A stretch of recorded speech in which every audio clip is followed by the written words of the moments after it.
তো গাইস, আমার শয়তানি মাথায় হলে খালি বদমাইশি বুদ্ধি আসে। তো কিছুদিন আগে ঢাকায় গেছিলাম। তো তোমরা তো জানোই আমি আবার ভালোবাসা ছাড়া থাকতে পারি না, ভিতরটা কেমন জানি খালি খালি লাগে। তারপর হঠাৎ করে দেখলাম একটা বাসার ব্যালকনিতে নায়িকার মতো একটা সুন্দরী মডার্ন মেয়ে দাঁড়িয়ে আছে। আমি তো ভাই এই সময় কি খুশি, ভাবতেছি ইস এখন হয়তো একটু ভালোবাসা পাবো। আমি তো আর দেরি না করে এক দৌড় দিয়ে উপরে চলে গেছি, মানে দোতলায় আর কি।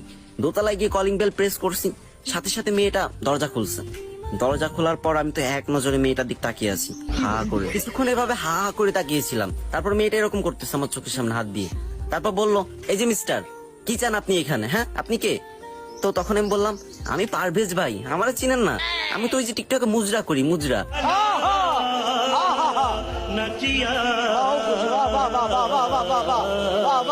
তো আপনার এখানে কি একটু ভালোবাসা হবে? তখন মেয়েটা রেগে মেগে বলে উঠলো, এই